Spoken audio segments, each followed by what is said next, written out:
God, people have been on it for a while. Evening, howdy, stumbles in the right place. There we are. Rachel's on with us as well. Fantastic.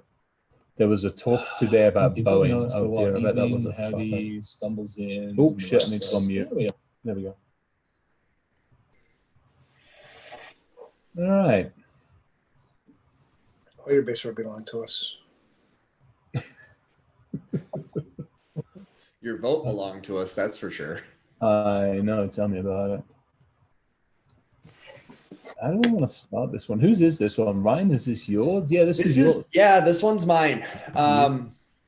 So I was, as I was thinking about kind of the subtopic here, you had done a post, and it's been something that we've really focused on a lot when we've talked about the security of elections, right? The security of the vote. We often focus on that digital physical aspect. And so as I was thinking about that, I kind of started to unwind that a little bit and look at some of the other angles. And that's how we got here tonight is my vote secure? Is the method I'm using to vote? Is the machine I'm using to vote? Is we got people trying to vote from cell phones. We've got people actively interfering with multiple methods of voting, including physical.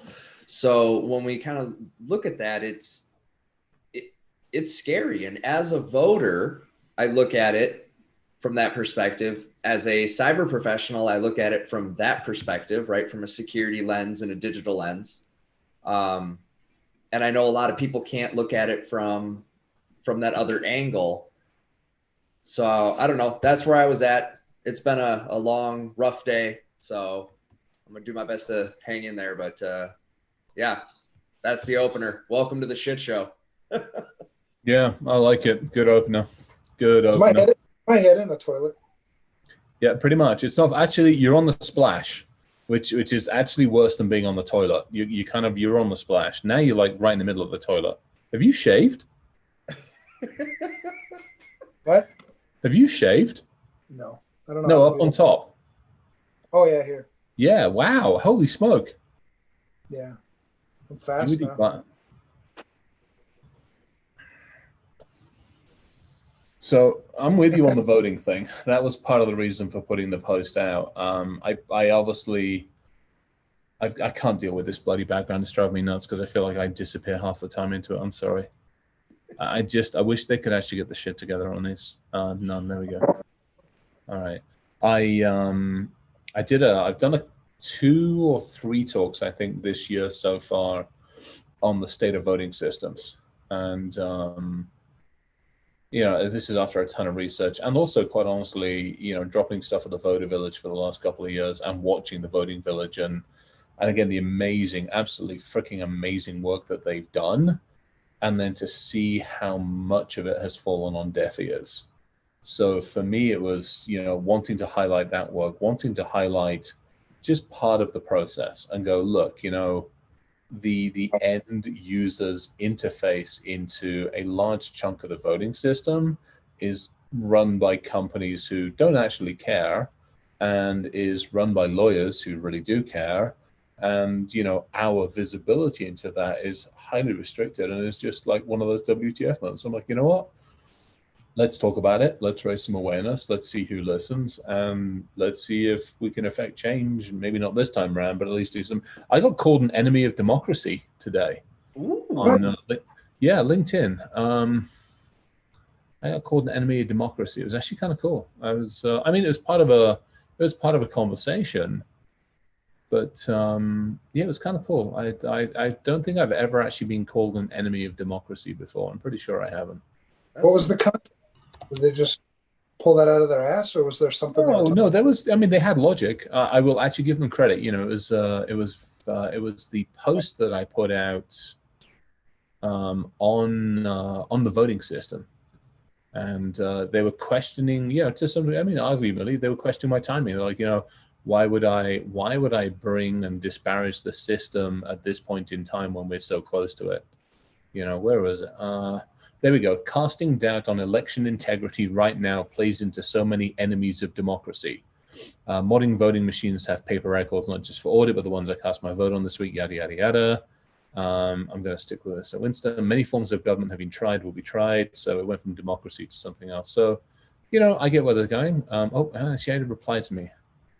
Yes, valid, necessary system. Democracy is perfect, no close, but I think we can agree it's worth defending.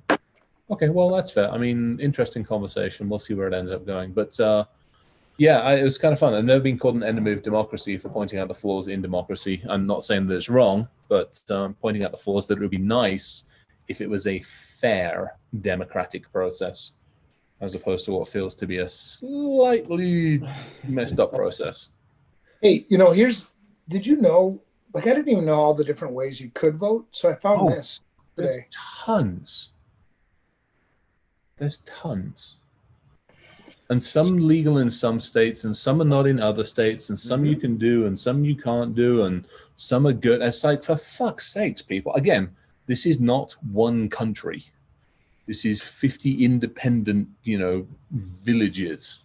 Well, and then you have that, and then when you add, the addition of manipulating those systems, either from within those systems, that's not even talking external manipulation. You have, that internal part. I don't know. I think it's a mess. I was actually shocked when I learned that you can vote differently in different states and different rules, and that some states are mail-in only. I'm like, what? So that just makes it harder to secure it, by the way.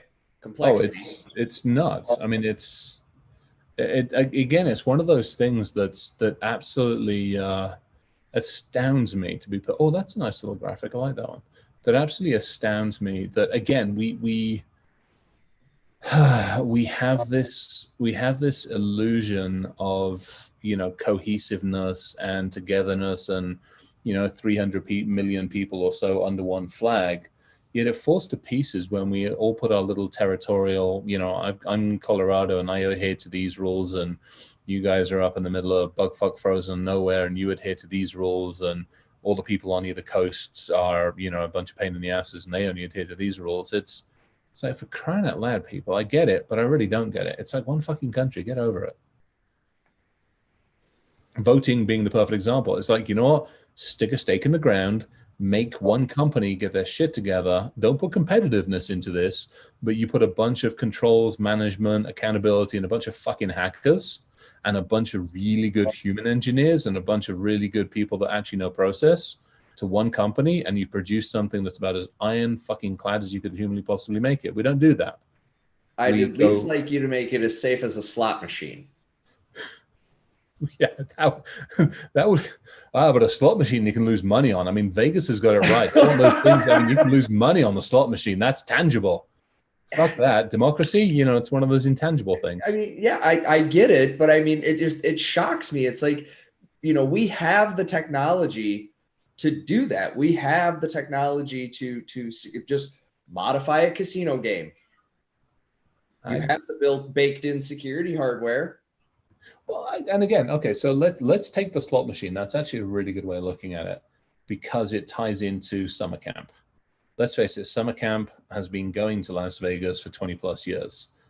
Every time we go to a new hotel, there are conversations that occur. A team stays behind, goes to the new hotel and says, let us have a conversation with you about the type of people that will be descending upon your hotel for the next 3 to 5 years. Let us help you. Let us work with you. And in some cases, it works really, really well. In a couple of cases, it hasn't worked so well. And what happens is we turn up on, day one. And by day 2, the hotel's like, why the fuck didn't we listen to these people? And then for the next 4 years, they got this shit together. And then they tell the next hotel. And so they listen, they learn, they understand, they realize, and off we go. But with the elections, I wonder if it's because really we've only woken up to it at this point, and because it's only a once in a 4 year. Well, I guess it isn't midterms. Once every. I mean, let's just say it's a once in a 4 year thing. It's going to take a couple of cycles before you get your shit together and you actually really think about these things. Yeah, I don't know. Toilet Man, what do you think? Well, it's, I don't know, man. I was looking at, trying to gather, thoughts and everything about, when you look at the system, because risk is, likelihood and impact. So will shit get hacked and fucked up? Yeah, for sure. What will the impact be overall to the election? I mean, the thing is with this disparate system where you've got so many different ways, if I were to attack this system, where would I attack to have the greatest impact, right? You got mail-in ballots and you've got voting machines, but the voting machines here aren't connected to the ones over there. It's just like, I don't know. I mean, so there's been studies. Part of me wonders if we overblow this a little bit. We probably have to some degree, but again, it's a frustration. We can do better. The system can do better. The system can remove those, or at least reduce those risks, much more so than it has. When you have a company that's partly responsible for safeguarding democracy that gets 0 out of 12 on an assessment, 0, okay? This isn't a fail or an F or anything. This is a you didn't even fucking show up attitude. When you get nothing out of 12, and I can bring the slides up if necessary. I don't know, I'll happily bring the report up. And then you have another company, which, let's face it, is one of the mainstreams, which has an entire documented history of abusing the legal system, of bribery, of corruption, of all of the influencing shit. And when they don't get their way, they throw more lawyers at it.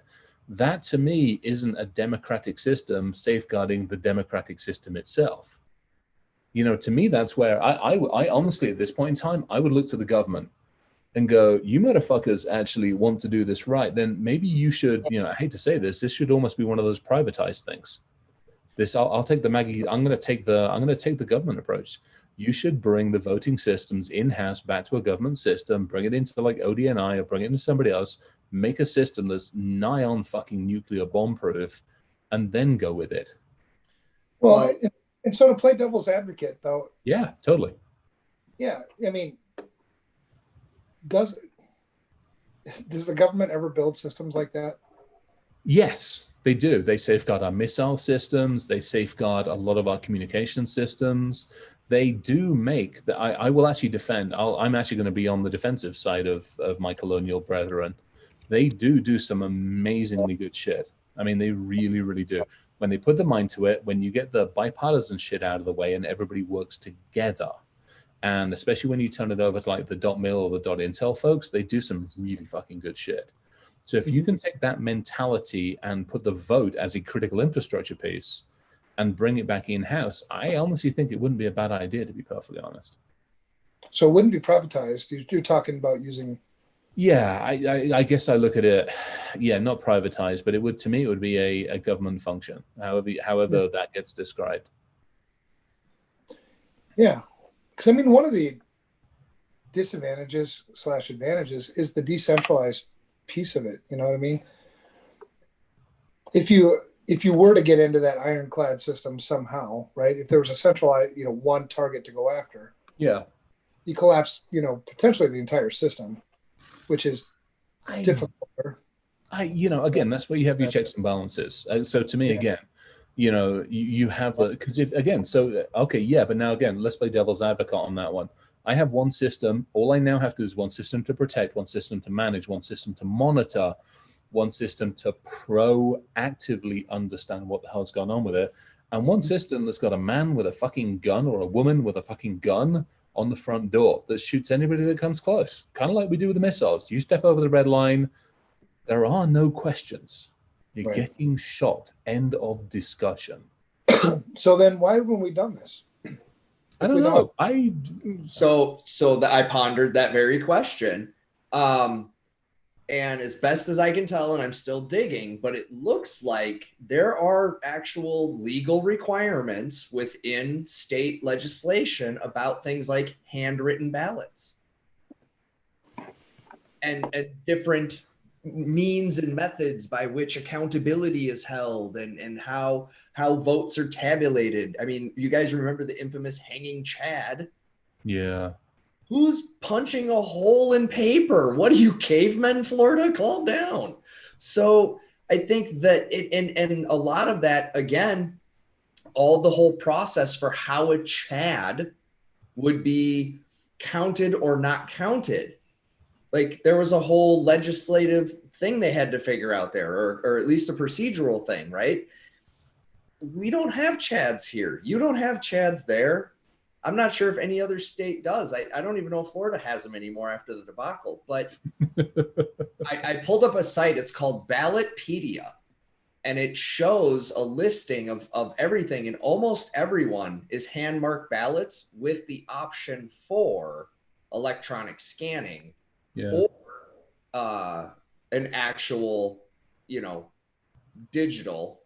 But they all it looks like it's an option. I don't see any. Well, Louisiana looks like they might do something crazy. I don't know what a DRE is yet. I gotta look that up. They're weird. It's Louisiana. Right. We really don't need them to vote anyway. I mean, let's face it.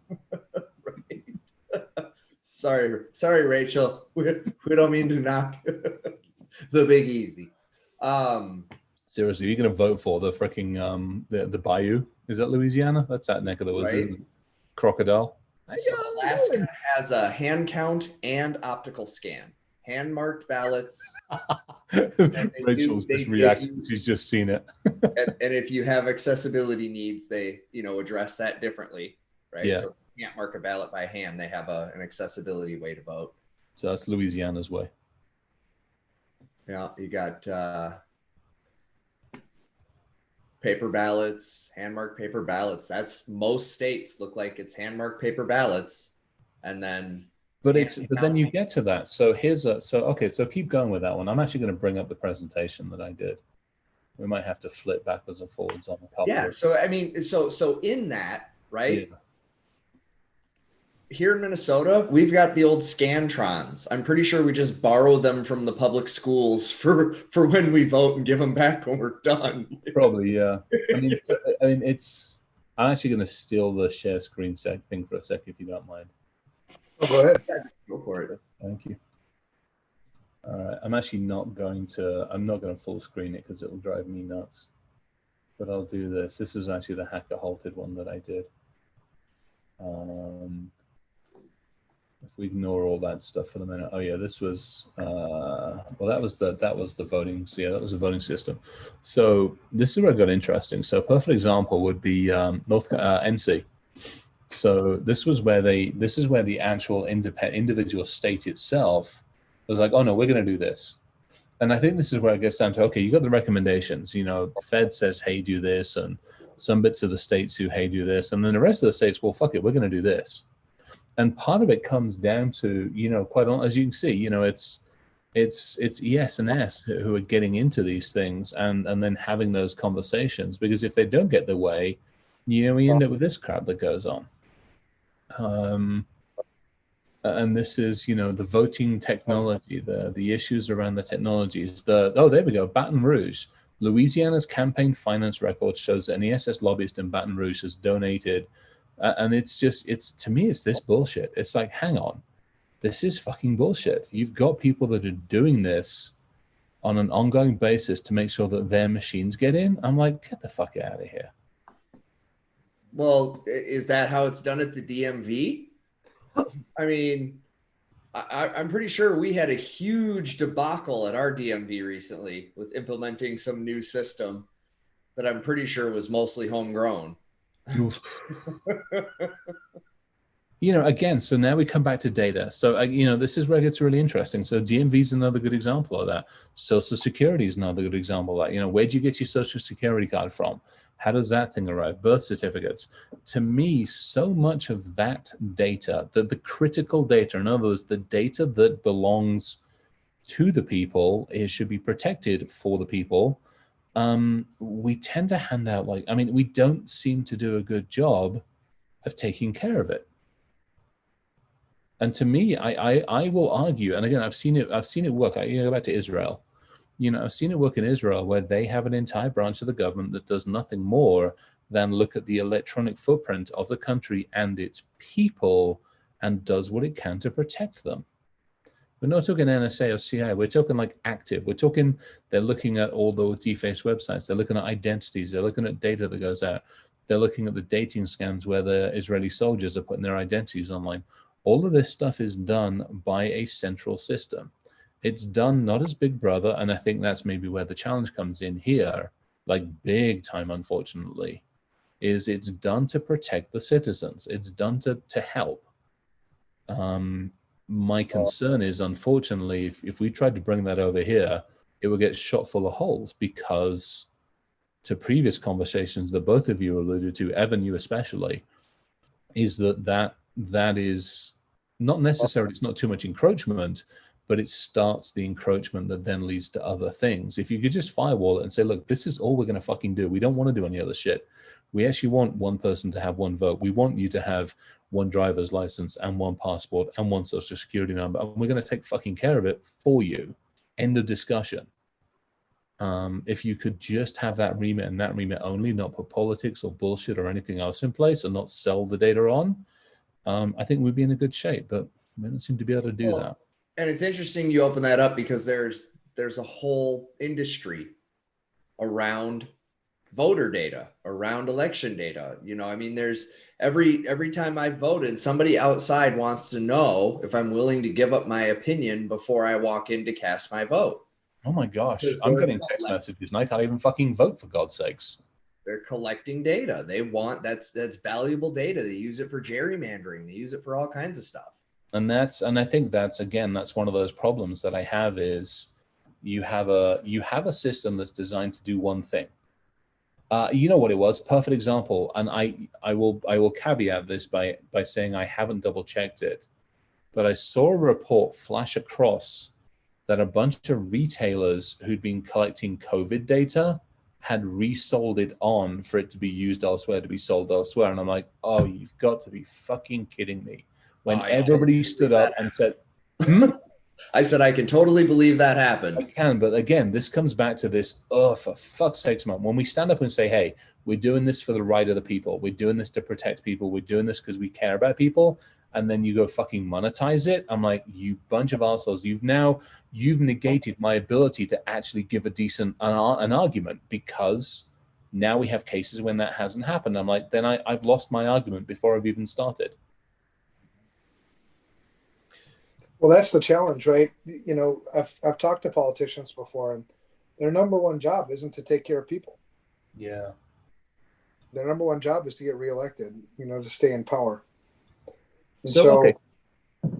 Take a different tact on that one. Let's go to NIA, NSA, CIA, DOE, NNSA, and all those folks. I would argue that they are, in a lot of cases, there to protect the people. You know, the American way of life, we all get to sleep in our beds, et cetera, et cetera, et cetera. You take the military. Okay, let's take another one. The military is there to make sure that we can all sleep in our beds, and to make sure that other countries get help, get need, get support, get all the things that they need. Why can't we take that same mentality when it comes to something like this? Well, because they don't, it's an illusion, in my opinion. I think, you know, I think it's naive, not naive. I don't want to use that word, but it's. Use it, I don't mind. No, to think that they're doing that so that we can sleep well in our beds. They're doing that so that they can stay in power. You know, if I keep the Chinese over there and I give you the illusion that I'm doing this to protect you, it's all a power play. I mean, it's all agreed. Bigger things. Yeah, I can't disagree. But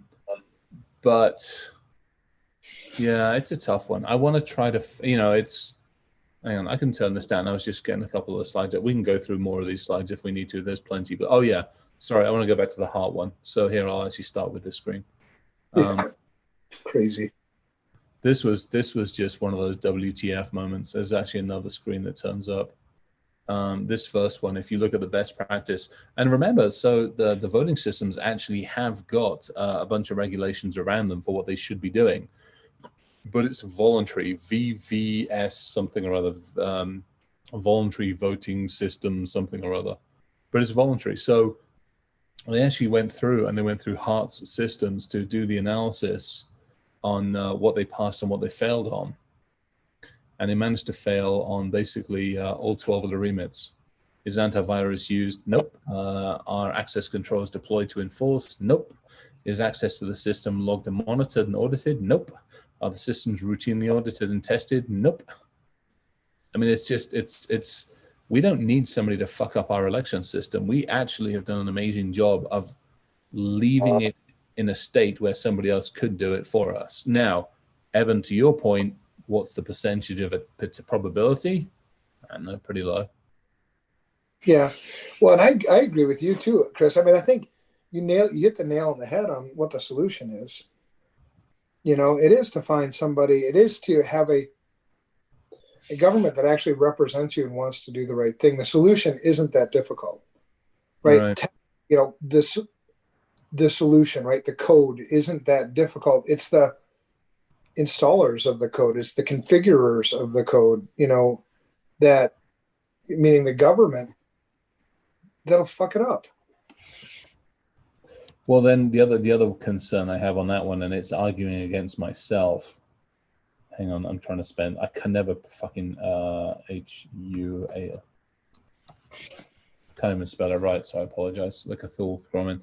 The other challenge, the other concern I have again is the whole non-partisan thing. So, perfect example. You know, let's say Trump gets back in again, and let's say the voting systems were managed by a central authority under the government. When you use the wide word government, how many people will then cry foul that he's manipulating that, or maybe Biden gets all that kind of shit? To me, it's like all of that needs to go away somehow or other. Again, it needs to be centrally managed, but to me, it also needs to be about as independent as humanly possible to be. Well, it has to be locally controlled for integrity and sovereignty. Yeah, right? There's no doubt there, right? And the whole idea of the Electoral College and why we have that, and the vote itself is supposed to be informative to, you know, the elected to then go and participate in the Electoral College. Part of what I think the problem is too, that, you know, when we talk about is my vote safe, it's not just in the digital realm, it's the physical realm. There is, you know, been a lot of news stories about votes being thrown away. Well, if you dig into it a little bit, you'll find that that picture of those votes in that dumpster were legally disposed of votes from 2018. Yep. That came in past the deadline per the protocols, and they had to be destroyed per the protocols. You know, you got this warping of this, and so everybody's afraid of the mail-in voting because they're gonna, you know, throw it away, and they actually are thinking like in a garbage can. But the reality is the mail-in vote can be more easily discredited in some states, and thrown out through, you know, appropriate channels, legal methods or legal methods, right? It's disqualified by process. I watched Jen fill in her. I didn't watch it all. I watched Jen fill in the form, and I mean, it's a long freaking form. It's like this long, and there's a booklet that like there's this thick that goes with it. And I'm like, okay, we got 300 and what do you got? Like 300 odd million Americans in this country, of which how many are able to vote? About a half. What's the number who can vote? About half of them or so, give or take a few. Yeah, about that. Yeah, so let's say about half. Are you really telling me that 150 Americans are actually capable of filling out that goddamn form? I mean, that's one hell of a form, and you got to fill it out right. And you got to fill it out correctly, and you got to put a little X in the right boxes, and you can't fuck it up because you only get one form, and you got to do this, and you got to sign it in the box. And I'm like, this is horrendous. I mean, this is one screw up, and that is cause for. Oh, I'm sorry, we can't allow that one. Yeah, the ink is a little bit too outside the square. Yeah, and to me, it's stuff like that that's like, okay, again, that's where I'm like, okay, I actually prefer the mail-in vote because the electronic stuff's so fucked up at the moment.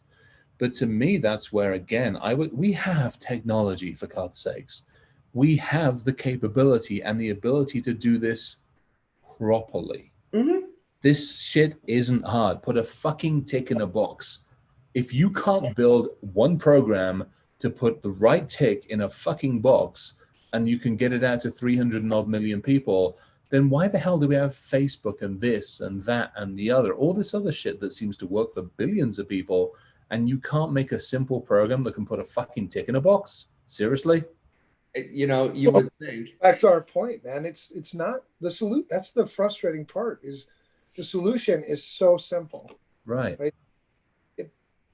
Why have we done Survey Monkey it? I mean, seriously, we have Survey Monkey.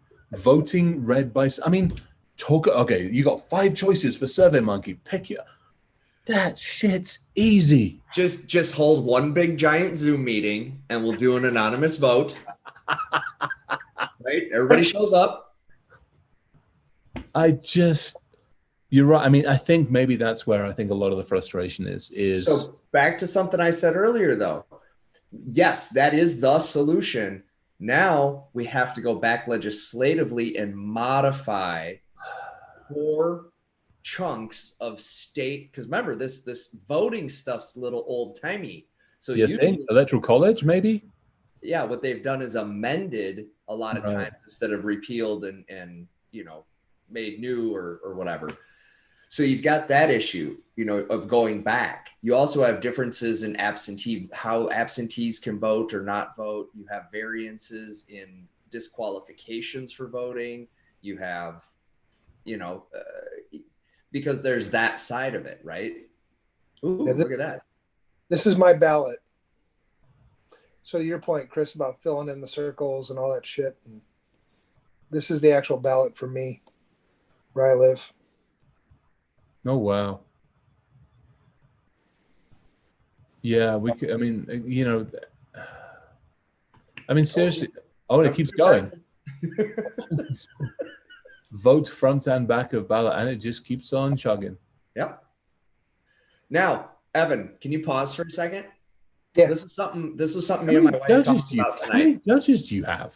Lots. And look at how many of them are running unopposed. So as we sit and bitch and complain and we don't like the way that the criminal justice system works and we don't like, I just want to point out how many of these are unopposed running incumbents who, by the way, this is not the first year they've been on this ballot. This is not the 5th year they've been on this ballot. Holy smoke. Wow. So, and you'll see that. You'll see every year or every 2 years or whatever when we vote, or 4 when we vote for the judges, I've always seen that. I'll see that sometimes with our local, city council and things like that too, that we vote on, like the local stuff. It's always somebody running unopposed. Right. Yeah. So there's my ballot. That's what I expect to see when I go. Wow, that thing just keeps on trucking. Yeah, Kanye West is on here. Yep. Colorado managed to get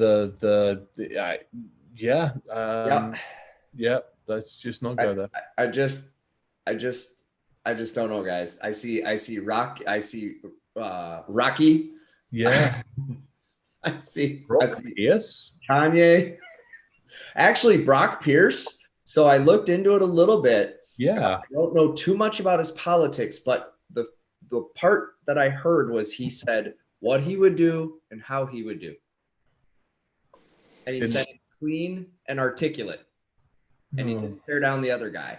Now, I'm not saying that's his whole campaign, just a little piece that I saw. But I was like, oh, that's refreshing.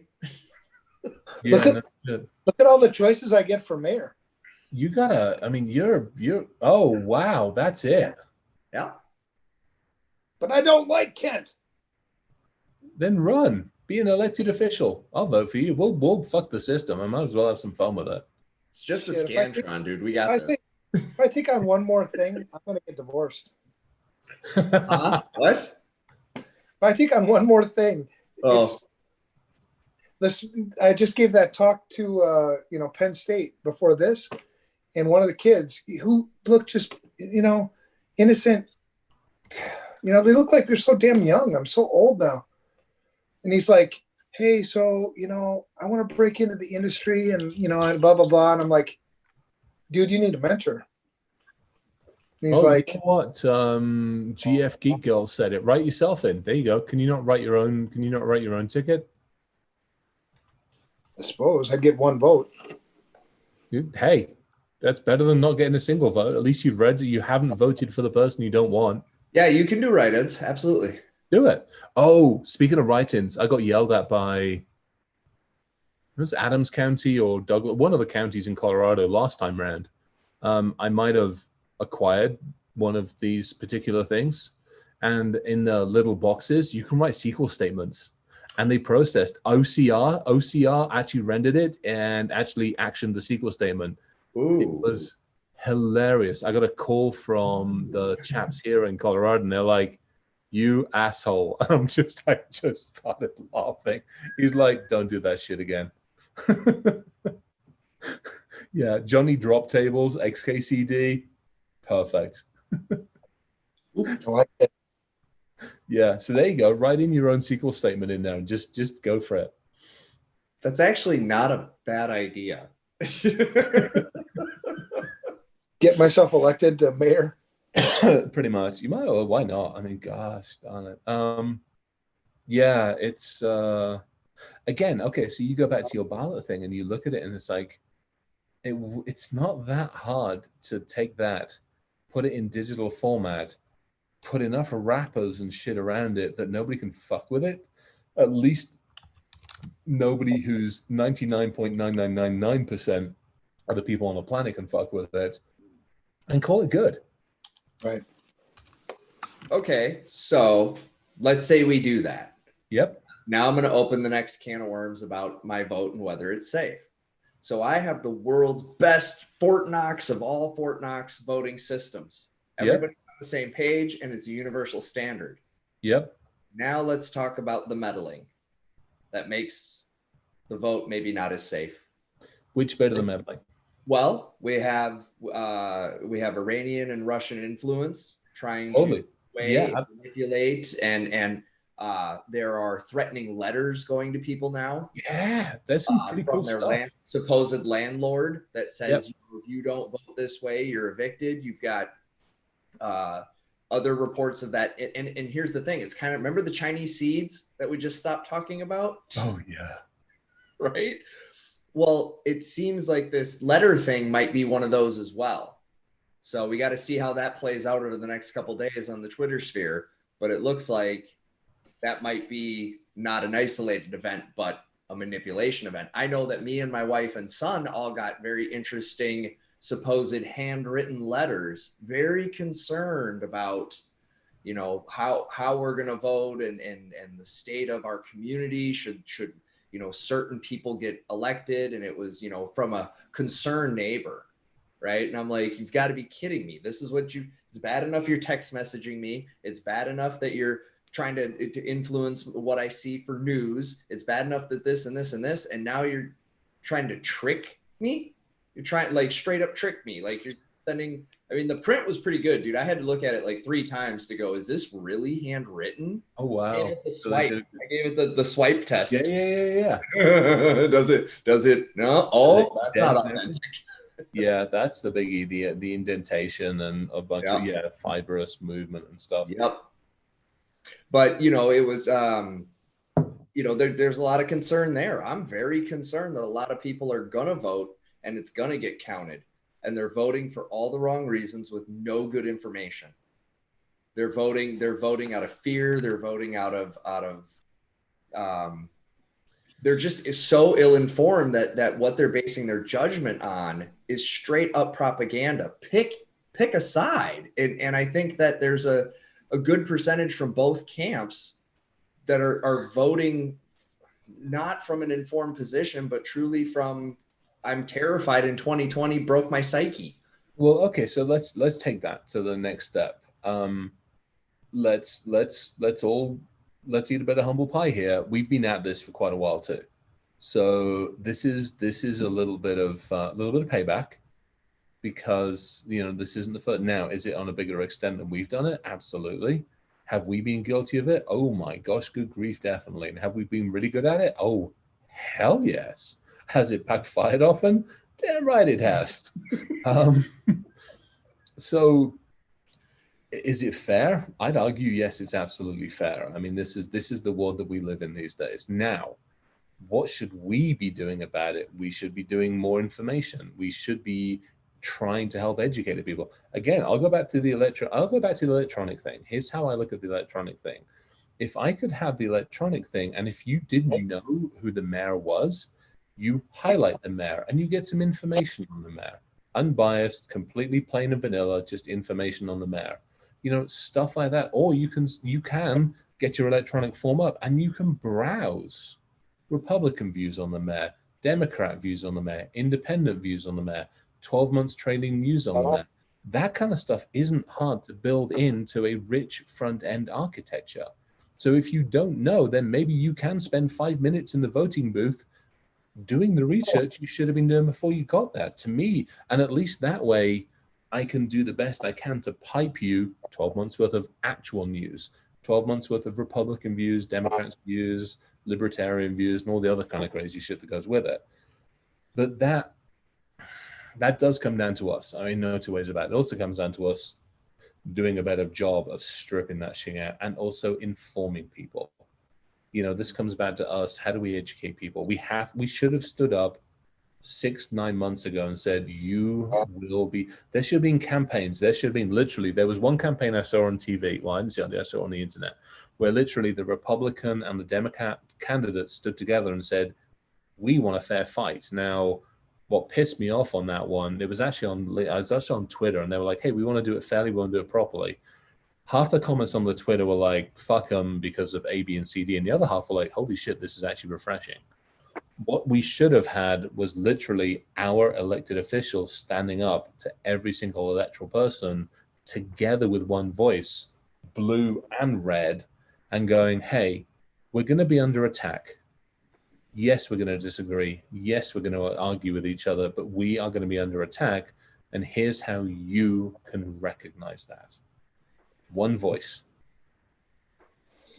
No, that's it, man. I mean, it's the unity. Where the hell is it? That's how I look at it. A perfect example. Let's say Evan and I are on opposite sides of the fence. Let's just say Evan is dyed-in-the-wool libertarian and I'm dyed-in-the-wool Green Party. Okay.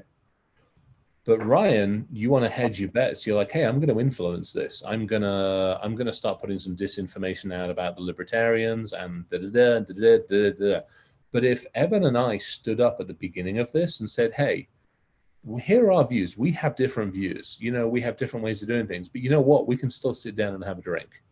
But we have different views on things. We have different views on how things should be run, how money should be apportioned, how things should be dealt with, what should be the focuses, yada, yada, yada. But here's how we're going to deal with this. If you see anything outside of these criteria, it didn't come from us. But then you have to be ABCs accountable. Don't get me started. Yeah. Well, I love the faces you make. I kind of feel bad for just the audio podcast listeners that don't get a chance to see. Because here you guys think, Evan, who knows if his internet's working today or not. He's just been quiet this whole time. Well, I'm getting to see, and the video watchers are getting to see, his lovely, beautifully, freshly shaven head floating in the middle of a toilet. I don't know if I'm going to be able to get that image out of my head. I got to work with this guy, and now I got to see this toilet behind him all the time. Oh, that's awesome. That's right. But so it's an accountability thing, right? Yes, you are absolutely right. Those systems work. And Evan's brought this point up in the past, just like with true socialism, as long as it's incorruptible, right? As long as it's incorruptible, works great. Yeah. And I think our democracy is the same way. And I think that we've attempted, half-assed, but we've attempted to try to build in some mechanisms to make it a little less corruptible. Hence each state can vote its own way. And, because the idea of not having that central authority, I know you hate it, but the idea behind not having it is rooted in, then it's less likely to result in corruption or into, I can't think of the damn word right now. Collusion. There we go. Yeah, there we go. Collusion. So I would love that. So let's take Detroit in the auto industry as a perfect example of that. Okay. In Detroit or Detroit area, you have Ford, Chevrolet, and Fiat Chrysler, and the other ones, the GM. Those are your biggies. Okay. So you got those are your anchor companies. Okay. Do they actually, do they kind of trash each other? Not only they mess a little bit, but they tend to build up and they build up and they build off of each other and they keep building off of each other and they keep building off of each other. And all of a sudden you're like, holy shit, this is some really cool stuff that's coming out. Right. I look at the muscle car. I mean, the muscle car, let's be honest, was dead, what, 10 years ago? Yeah. It was kind of dead. It was like, fuck it, it's done. No. And then all of a sudden, you start seeing the Chevys and the Dodges and the Fords re-releasing like heritage type stuff or, you know, homage stuff. And all of a sudden, they're playing off of each other, but they're playing off of each other in a positive way. There's a positive energy that comes with that. There's an energy that's like, you know, I'm going to take the mickey out of you a little bit, but I'm going to do it in a decent way. I'm not going to fuck around with you. And then, by the way, I'm about to come out with something with 800 horsepower. So now we've upped the ante again. And I love that. That's like competitiveness. That's doing it the right way. Yeah. So if we can do it in a retail, cutthroat retail industry, why the fuck can't we do it in this way? I mean, I just don't get it. Well, we can't do it in the security industry very well either. Please, yeah. If we could, we wouldn't be having this freaking discussion on a weekly basis. Yeah. I got a bag of lemons. You guys want some? Fuck. Oh gosh. You know, it's and part of it is we are different. The foundation of this country was based on the idea that if I didn't like the laws, I moved to where I did. But that's bullshit. It doesn't work. Not when you're trying to put, okay, that's fine. Let's go Africa. Okay, Africa. Similar kind of size and scale and everything else. It's not it's not trying to be Africa. It's a whole bunch of countries on the continent. Right. So then either stop fucking pretending you're one country or rally under one flag. You can't have both. Not in this day and age. That's an interesting concept. Not to the extent. But, you know, I mean, and to put that into context, I mean, this system did make a lot of great things, right? It made us the most powerful country in the world. It built the most powerful military in the world. It built a lot of things that are good about us. But there's the bad things too, right? So it's like everything. You take the good with the bad, you know, but I don't think you have to throw the baby out with the bathwater either. It's, you know, I mean, come back under the umbrella. Seriously, the colonies, you know, you can come back. We don't mind. We'll forgive you. Well, I might take you up on that. Let's see what happens. We're just as fucked up. Trust me. They're not doing much better. They made the mistake of following our example for a handful of years. And no shit. And now we decided we didn't like to deal with Europe, and let's not even go there. I think you're right. Yeah. When I think I'm an optimist. I do think there's better things coming. We saw this year in as a population, the greatest example of a shit show between leaders or, you know, people running to be leaders of our country. I mean, I think there's an awakening, maybe, I hope, you know, happening where we will elect a leader who genuinely does give a shit, who genuinely does want to rally this country, who genuinely wants to lead. You know, my favorite president, for better or worse, and I don't want to get partisan, I don't want to get there, was you know, Ronald Reagan. I think back to Ronald Reagan and how he rallied this country. Yeah. And he still gave you the liberty, you know, of the states to do your thing, but you could tell that he was just a guy who genuinely gave a shit about people. Whether you agreed with him or not, that's the way it felt to me. And, you know, maybe not this election, but maybe the next one. I don't know. I'll go with you on the Reagan era, and only because I was an outside observer. I was still in the UK and Europe and other places at that point. We had Maggie. I mean, for all good and bad, good grief, that woman was able to rally. Oh, damn, did she do some stuff? Yeah. And you know, again, I think it was, yeah, it's interesting. It's interesting just watching the comments go through on YouTube. You know, everybody's like, no, God damn it, we're not going to do that. Screw you. And I'm like, you know what? Fuck it. Because I would argue at the moment the system's not working. The system is broken. I Yeah. would argue at the moment, but maybe there is some stuff that should that can stay at a state level. You know what? You guys can figure out your own fucking speed limits. You can figure out whether you want to have actually, no, you can't figure out whether you want to have fucking cannabis or not. You know what? Weed's legal. End of discussion. Let everybody out of the fucking prison that you've put away for a bag of damn stuff, and actually let's do some decent reform there as well. So now you've got weed sorted out. You can do your own speed limits. Have at it. Maybe we'll let you do a few other things. Well, and if you do those first two things, you make up for the lost revenue of doing changes to the speed limit. See, so fucking good gods, tell me about it. I mean, yeah, don't even go. I mean, Colorado, woohoo! Hey, you want to fix your budget? There's the a couple of easy things you can do. Quit spending money on locking people up for things they shouldn't be locked up for, and start collecting tax, for consumption. But I mean, shit.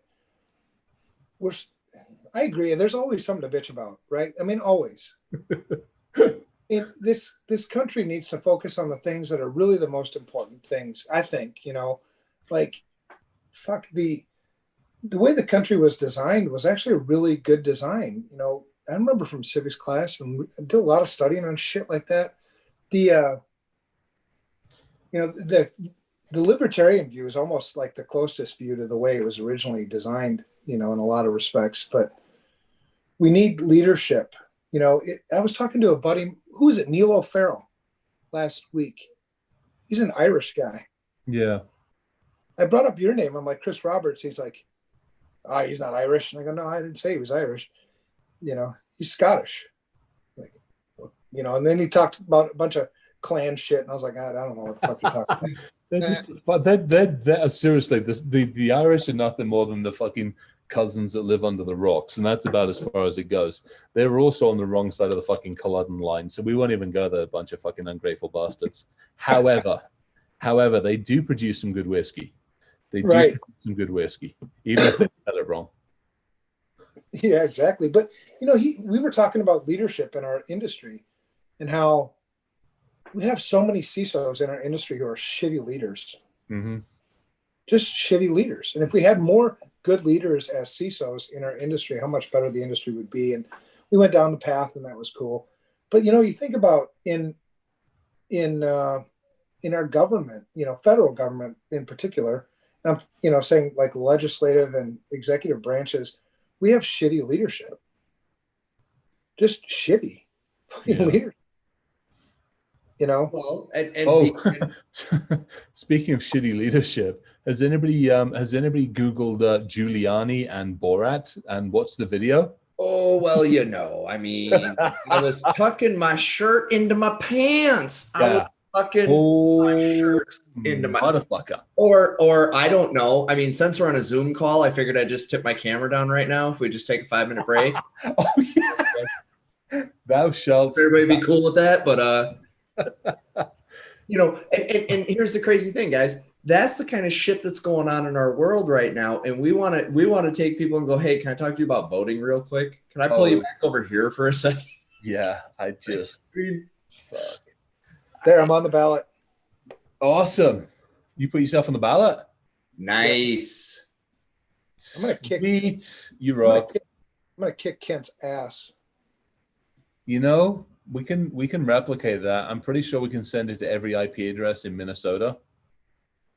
Right? Yep, it's happening. I just want election to run for. Splendid. I love that. But okay. Go on, sorry. No, you go ahead, man. I'm cool.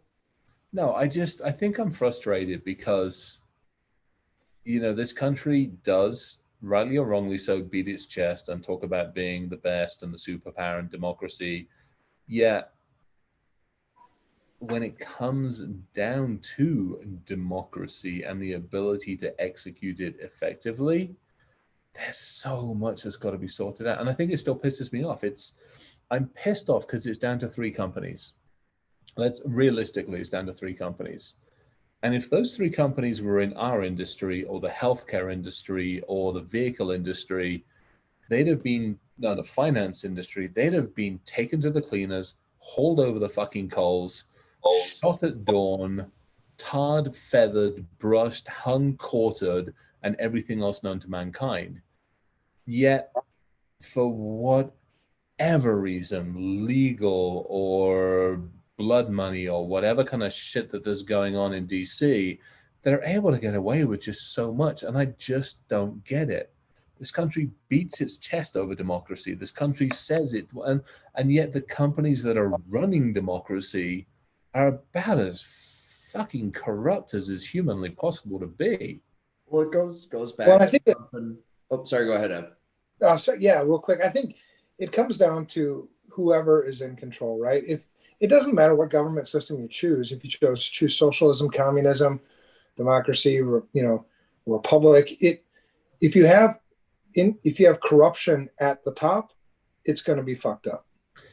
And so the thing is, how do you get rid of the corruption at the top? The same thing happened with the Roman Empire, by the way. I mean, yeah, totally. It was a valid system. It was really, really well. And then the top got really corrupted, and boom, there you go, gone. Totally. I mean, and actually, yeah, there's there's more parallels there than are comfortable by far and away. Having just done a whole bunch of research on it for a talk, yeah, by far and away. This goes back to last week. It's repeating itself, and it's so frustrating. It's like, what fuck? Exactly. Okay, there we go. Again, so we've had 12,000 years to get this shit right. We've had 12,000 years to learn this shit. Why do we keep having to make the same mistakes? Well, part of that is history's wrote by the victors. That's another show for another day. Right? Okay. But it goes back to what I said last week. We, the people. See, my vote doesn't actually count. My politician's vote counts in this election. Okay, now my vote for that politician counts, but when it comes to me picking a president, my actual popular vote sways but does not weigh. Your politician's one doesn't count. It's a certain number of people in the within state. That group of the electoral college. Yeah, the politicians themselves aren't part of that. I didn't think they were allowed to be. I thought it was actually defined like people in each one of the states. You are probably correct. I'll be honest. I'm not horribly educated on how that system works, but what I know is they're supposed to represent what we, and that is not always the case, which is why people are advocating for other types of voting systems. And I think that, so to my point about my vote, my direct individual vote doesn't count as much as it should. Right. For starters. And second off, it's the A for accountability. I'm not doing my job to hold my politician accountable. So they're getting away with what they're getting away with. They're running unopposed because I'm not doing my job as a citizen to run against them. It's our lack of participation. You want to talk root cause on all this shit? It's lack of participation in the process. You cannot get to the voting booth. You got a good point. I mean, it's the personal accountability, right? We're always pointing fingers and bitching about things, and it's like maybe part of the problem, maybe the biggest problem, is in the mirror. It absolutely is. It's we the people not doing our job. It's much easier for me to say I don't want to be the guy to try to be the leader. I don't want to put my neck out there and have all my dirty laundry aired because I'm trying to make a difference, and I end up not winning anyways, and now my reputation's destroyed.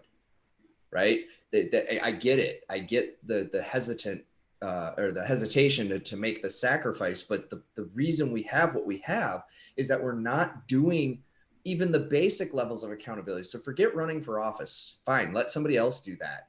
But where are you with putting pressure, actual real pressure, on the people you put in power to follow through on that campaign promise, to do the things that they said they were going to do, so that you check that box and say, yep, this person gets my unit of vote, my voice in this democracy, because they said they do. And then when they don't do it, you have no recourse. Why can't I sue them for not following through on a campaign promise? Why don't they go to jail for not following through on a campaign promise? Target cannot advertise me a bottle of shampoo for one price and then try to sell it to me for another, unless it's a discount. Hey, here's an idea. is there a site or is there a place that keeps track of these things? That keeps Not track of all the public centralized, things not promised. centralized that I'm aware of. I know Political has a bunch of stuff. There are different sites. It's actually interesting you bring that up because my wife and I were going through recently the selections that we thought we were going to make in the election and looking into, and it was amazing some of the crap that we found in our local government where people just outright said stuff that were like, oh boy, am I glad they said it. I would never support a person that talks like that or thinks like that. But I don't think there's a central repository, to your point, Evan, about where can I go do a cross check? Where can I go see, even within my local community, what is the position on that mayor in Waconia? Well, not even the position, but like you said, the truths. So I think if people actually knew, because we've been conditioned now, as a population to, that's just the way it is. Politicians, dirty business. It's like, yeah, but fuck, they're the ones making policy for you. They're the ones that are affecting your way of life. They're the ones who affect how much you pay in taxes, your relationships with other countries. I mean, on and on and on. Your approach to COVID, whatever the fuck, right?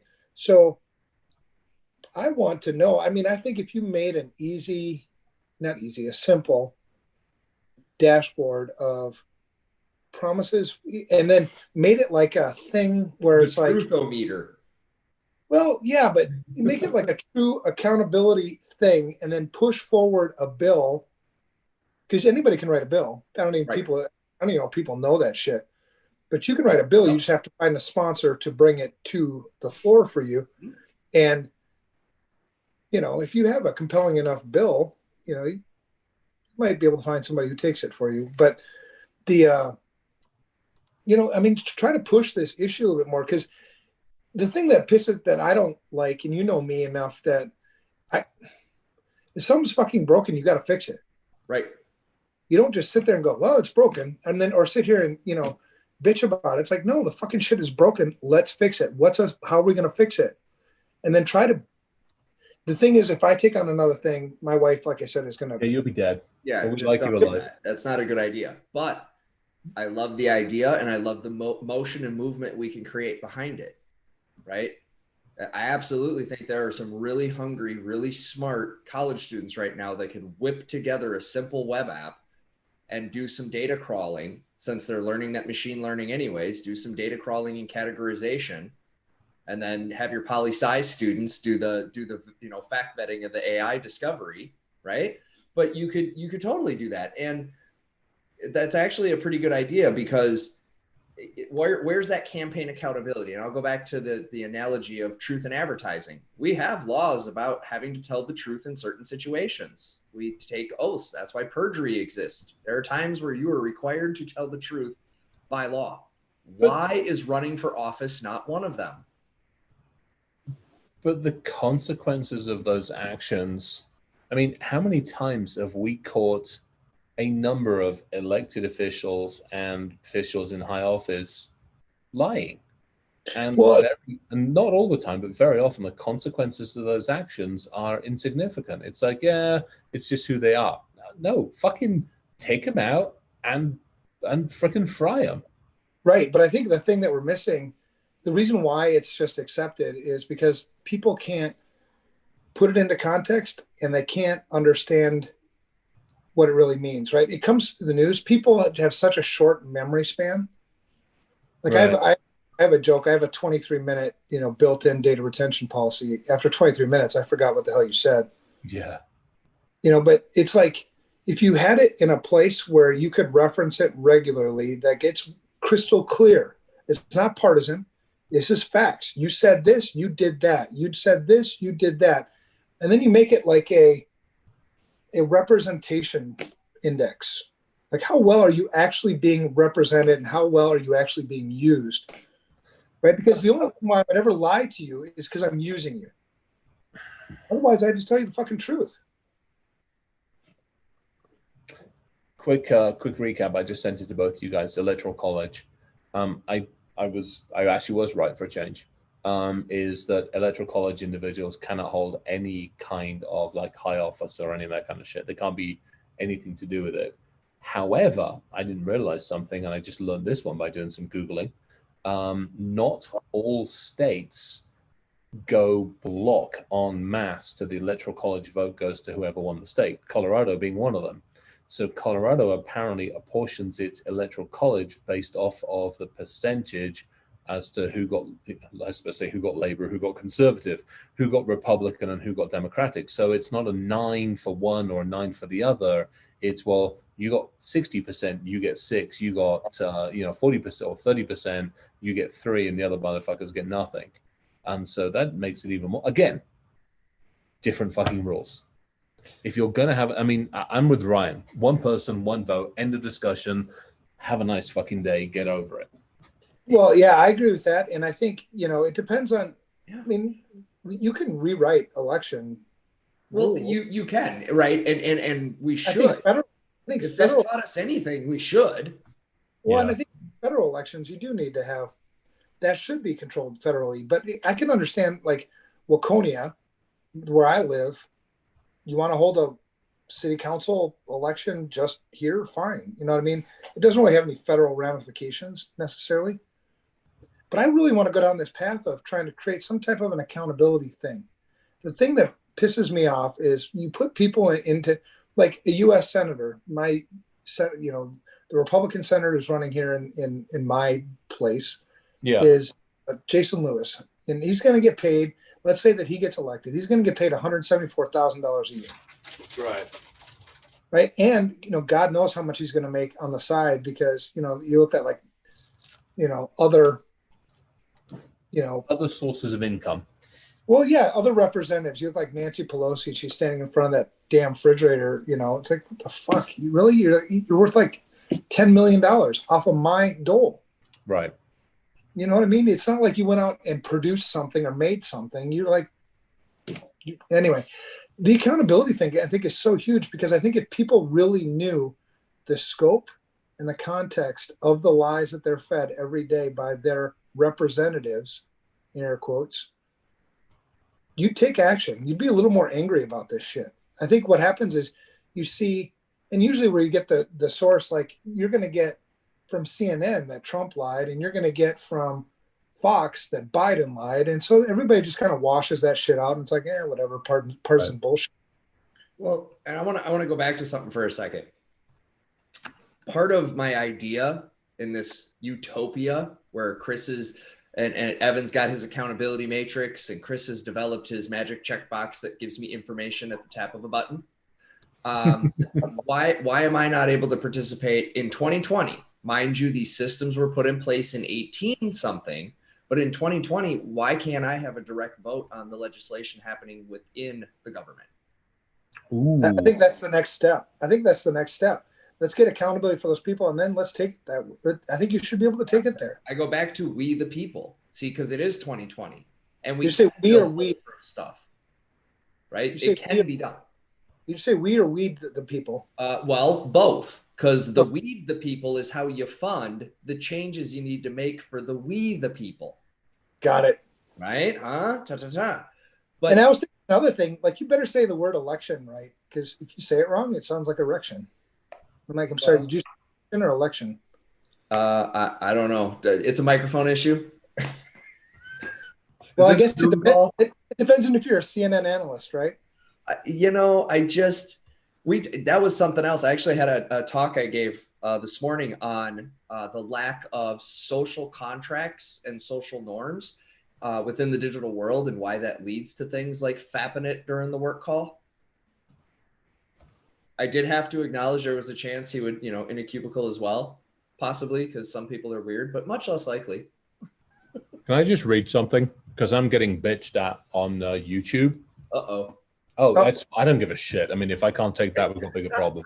But I'm getting bitched at on YouTube, okay? And I just put something up there because I'm like, fuck it, majority, one person, one vote. And then I'm getting all sorts of people like, whoa, the vote would be decided by only 3 cities and everybody else would be fucked. Not if we actually voted on the legislation itself. Okay, no, so I want to read this. So there's actually something called Fair Vote, and there's a bunch of other sites that track it as well. So there are a bunch of democracies around the world, but there are only a handful, and we'll call it about 25 to 30 of them that will be considered free voting democracies, okay? of the freest presidential democracies, 21 of them required the president to win with a majority vote. 2 more mandate president to be elected with a relatively high minimum plurality. Only 5 allowed plural winners. One of them, the United States, permits the winner of the popular vote to lose, but the election through an electoral college system. 23 countries, majority and minimum, plurality requirement, all planned runoff, 22 is delayed.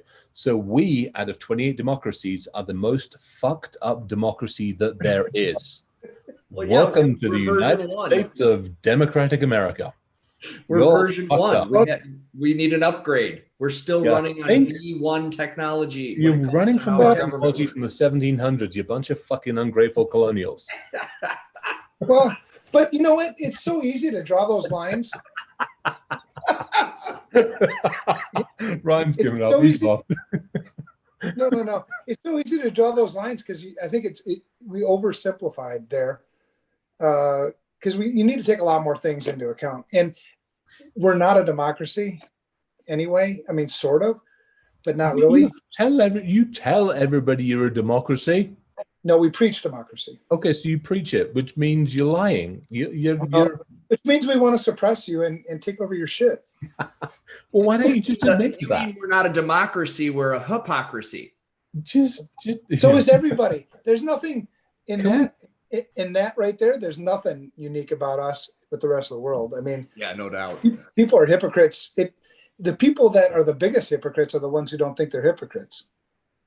Oh, man. We're all fucked up. Should we just give up on this shit and go back to hacking shit? Seriously, I can make more money and get less hassle by selling everybody else's shit. I wouldn't have to worry about democracy or any of it. Just fucking, I'll buy an island with my ill-gotten gains. Dude, I told you. How many days is it now? Hold on. 1,050 something, 40 something. Or sooner if he takes on another project. Oh, yeah. One. Singular. Well, then I get to go meet my maker. Oh, you have one of those divorce arrangements. Got it. Until death till we part, brother. That's right. 1,058 days. Ooh, I was close. I knew it was close. And then you can come hang out with me, man. We just got to hold this shit together long enough for that, and then we can watch the Mushroom Club. My best case scenario, my best case scenario for the Mushroom Cloud, and I'm trying not to be politically partisan, is that Trump does get in for another 4 years, and then towards the end of those 4 years, he's like, well, my first time round was negated. I need another 4 years. Then we'll see mushroom clouds. At this point in time, people aren't pissed off enough. People are mildly annoyed and slightly frustrated. You do another 4 years of this shenanigans, and then, hey, I need another 4 years because my first didn't count. Then you're going to see shit. That'll be fun. That'll be like, poof. I got a 2020 bingo card that says no matter which way this election plays out, there's going to be a protracted court battle. No, God, I don't even want to talk about that shit. That makes no. You're all wrong. Didn't some religious? Well, I'm not going to call them religious. No. You know where I'm going. You know where I'm going. Oh man. You know where I'm going. God doesn't talk like that. Well, apparently he does, according to this individual, and people listen to him. So y'all better be talking to your deity and having a quiet conversation. We need a bolt of motherfucking lightning on that person. Oh, he'll get what's coming to him. We all do. Yeah, I know, but it's too late because he's influenced everybody else. I know, but they're held to a higher standard. That's the part that sucks for him. But anyway, that's a whole nother thing. I couldn't help it. I had to bring that one in. I'm sorry. Well, hey, I'll tell you how God talks, though. Watch my or read my LinkedIn post you put out. Yeah. That's how God talks. And honest to God, I mean, that's how it went down. There was no bullshit in that. It was just like, wow, all right. Yeah, it's about relationship, man. Religion is bullshit. Fuck religion. But I grew up, and the reason why I'm really passionate about this country, I grew up an only child. My dad, 20 years in the Marine Corps. My mother, 6. Grew up on base. It was drilled into me at a very early age how important our country is to us. It's our home. Yeah, we disagree with each other and shit like that, but it's our country, man. You know, we got to fight for this shit. We got to get our shit together. Our house is messy as hell right now. And I think that's what frustrates me is I see, and again, remember, outside of you to some degree, I mean, I've been here 20 years for crying out loud. I see the passion in so many people. I see that people care way more so. I mean, I come out of the UK, people, and unfortunately, and I can be yelled at for this one, but unfortunately, most people just didn't give a shit. And I come over here and you're all bouncing up and down in front of a flag from kid age onwards. The whole like singing and everything and anthems and stuff like that. You care. It's drilled into you to care, but you care. And so for me, as the outsider looking at this, going, what you care about, unfortunately, needs some tender loving care and to be repaired. Mm-hmm. But for whatever reason, it's not happening. And we can blame 10 different things. In fact, probably more than that. But for whatever reason, it's not happening. And I think from my standpoint, as the outsider, it frustrates the hell out of me. Because I can see that people give a damn. I can see that people care. I can see that people would take a bullet for the country. And people do. But it pisses me off that I think what you want to take a bullet for and what it is are unfortunately separating more and more and more and more and more. And it's how do you bring them back together again before it's too late? No, that's a great way to put it. That's totally true. And I wonder how many, the people that are supposed to be our, the representation of our country, would they take a bullet? No, no. Some. They pay for people to prevent them from taking a bullet. I mean, there's an entire division of the government. I'll argue for some of them. I've met some Senate representative type people that I know would take a bullet. And let's face it, there are quite a few of them that are former military or former intel. So I'll give you that. Those people, I will give you that because that's already in them. They're take a bullet kind of people. Totally, yeah. So I would say there's definitely some. But I would also, it's not hard to say that there's quite a few of them that would absolutely step out of the way and let somebody behind them take it. Take a bullet, they won't even take accountability. Right. Well, that's the part that pisses me off more than anything. And that's really what got me into information security and got me passionate about this mission and, the two companies and this. I hate seeing people taken advantage of. I hate it. I mean, there's nothing probably in this world I hate more. Yeah. And somebody taking advantage of somebody else. That's bullshit. And so, I don't know, man, what am I, almost 50? Probably got a good 5-6 years left in me, man. I'm going to die on this hill. I'm going to keep fighting. I better have more than 5 or 6 years, maybe 10. You better have a few more. Well, no, hang on. You're only allowed, not even 3 years. It's 2 years and change. Mm-hmm. Yeah. After that, you get the choice. I guess you get the choice of doing it as opposed to the mandate of doing it. Right. Yeah, I know the same way. I mean, we've talked about it a little bit offline about the old farts. I want to call it the old farts book, but the old Codgers book, the whatever the hell, that. And I think that's great. And yeah, shit. I figure we got 10, 15 left in us at least. The slightly senile guide to information security. Colostomy bag with the colostomy bag. It comes with a complimentary. That's part of the packaging. Right, so what you do is you make the book. It comes inside a colostomy bag. Yeah. It's part of the packaging. Chocolate pudding. That's funny. That's what I was telling the Penn State kids today. I'm like, I can't remember half the fucking shit I've done in my career. I'm like, I was trying to replay the 2013 target breach and all the work on the special litigation committee. And I was like, fuck, that was, God, wow, 2013. Yeah. That's 7 years. It's, I gauge time now by my daughter, which is scary, by when she was born. Like, I remember working on the DSW one. I'm like, hang on, Mo had literally just been born or was about to be born. And I'm like, that's 17 years ago now. I'm like, holy shit. It's the same thing. I'm like, okay, I moved to Colorado when the Rugrat was X. I did this, all this. I'm kind of gauging my time by her, which is in itself a little scary considering she just hit 17. Isn't it nuts, man? I'm really excited about this book. I got 2 books that I'm going to write this next year. I would have written another book this year, but fucking COVID and shit. Yeah. But I'm going to write the And whatever. If nobody reads it, it's all cool. The VC. People are talking about it on the YouTube, so I think we got a people that will definitely be up for it. I talked to a couple of people that we've mentioned, and they're totally up for it. So I think it'd be totally cool. People will totally read our book because we got some icons that we're talking about, in that book. Man, I would. That when I responded to you, I'd rather write just like a foreword or maybe a little part in the back. No. You're no. And then do the footnotes. Dude. Right? Oh. I'll do the page numbering. We need footnotes. So one of my favorite authors for like escapism stuff is Terry Pratchett. And he actually did a book called Once More with Footnotes, because he was renowned for footnotes. We going off talking about the Discworld and all sorts of other stuff, and there would be footnotes there, and it was renowned for it. So he actually did an entire book called Once More with Footnotes. It's amazing. Nice. So yeah, whatever we do, I think it has to have footnotes. Even if nothing else, it's for shits and giggles footnotes. I think we need to have those. Oh yeah. We should do all our footnotes in binary. Oh, that's just cruel. Because you can't cut and paste. You can't cut and paste paper. Well, not easily.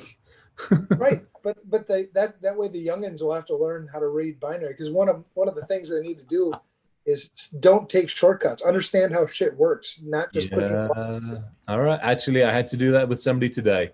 They were talking to me about wanting to change how data storage works, and I like the concept and I like the idea, but unfortunately, they did by far and away not have a baseline understanding. I mean, they didn't come from this realm, so I will have to give them a lot of credit, but they hadn't done the basic analysis and understanding to realize what it takes to actually do some of this stuff. So we're going back to fundamentals on it. And, again, back to how does encoding, how does fiber optic actually work? How do you encode a light particle with something? Or is it a wave or on it? So even going back to that I'm like, okay, hang on, you should have done this basic level of understanding. I don't care you went in the industry. If you got this idea, you get your shit together. So we'll see. Right. Well, when I get asked how to get into the industry and they don't have an IT background, A+, start there. Yeah. Don't skip. If you don't know how to build a box, you got no business trying to break into one. Go down to, even if you can't afford that, even if this cost, go down to the Goodwill and go spend $10 for an old like 486, 586, whatever Pentium box or something like that, and take it to pieces. Take it to pieces and Google every single fucking piece on that motherboard until you figure out what the hell it does. That's it. I mean, that costs you $10. That's it. End of discussion. Yep. And the way I learned networking is I would continue to read packets until I could read packets. Yes. God, yeah. Tell me about it. I mean, At first, I had no idea what the fuck I was looking at. And then you start breaking it down. It's like, oh, okay. IP header looks like this. Okay, I got it. And yeah, the basics, right? My hex editor real quick. Well, because I started with how do computers communicate? Yeah. And others, start with how does a computer work? Right? So it's like understand those things and then go balls to the wall with other things to build on top of it. But I'm excited as hell about that book because one, just to be associated with some of the people that we were mentioning in that email thread is just incredible. And I think there's so much wisdom that we can impart to this next generation of security people. Don't make the same damn mistakes that we made. And, it's huge, man. It's going to be great. Yeah, I would agree. I'm kind of with Evan on that too, because when I said rest in peace, Ethro. What the hell? That's Satan talk right there. Man, I remember growing up on that and trying to use it and figuring it out, and that's funny. Were we talking about it, or was it somebody else that was talking about it? The 3C509s and stuff like that? I mean, we can all quote the damn jumper settings for those stupid bloody things. Oh, give me a dip switch any day of the week. Yeah, no shit. Can I get some jumper pins, please? I know where I stand with those fucking things. I got fired because I fell asleep trying to get the dip switch combination correct on a SCSI card. Ooh. I lost the manual on. And then, I got fired because the president walked by while I was waiting for that shit to load again. Yeah. He's like, you're sleeping. You're out. Oh, that sucks. It's got That's just bullshit. Come on, man. Yeah, and I got fired from IBM too once, but that's the whole thing. When did you work for IBM? Would have been 93 Okay. I was after you. to I was still 90. jumping out of airplanes in 93. So Okay. 96, about 96-ish, give or take a bit, is when I worked with IBM in the UK, Bracknell, Basingstoke, and then up at Gunnock. We worked with them up there a bunch of times. We were part of the team in Europe. When Compaq came out with this new thing called Smart Start, IBM were like, what the fuck is that? We just got sideswiped. So we had to sit down and put Novell NetWare, OS2, SCO Unix, and this new thing called Windows NT as like a Smart Start, the version of Smart Start. We did a bunch of work on that with the US teams. That was a ton of fun. Dude, my mom worked for IBM from 70 something until she retired, until she was an IBMer.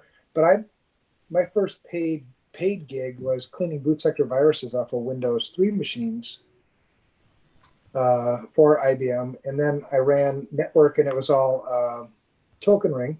Mm-hmm. So you had all the multi-station access units trying to get those fuckers to work, and then mouse and cows. Yeah, and then we had this one issue where the whole entire network, right, would go down at random times throughout the day. Mm-hmm. Right? We couldn't figure out what the fuck it was. And so, long story short, eventually we found out that every time a woman went into the women's bathroom and turned on the light, the network went down. Because we had the fucking cable running over the fluorescent light. It took us God, I love that shit. It took us 2 weeks to figure that out. Oh, I love that shit. Those got it. I mean, they were so much simpler and easier those days. We didn't have to deal with all the stupid shit that we're dealing with today. Right. There is a part of me that wants to go back to those days. I've got to be honest, but there is a part of me that enjoys this craziness we're dealing with. But it was cool. Made so many mistakes. Was cool when we used to know everything. Like I used to know everything about a computer. Mm-hmm. Everything. I knew it because it didn't do much. Right. Exactly. I didn't know it.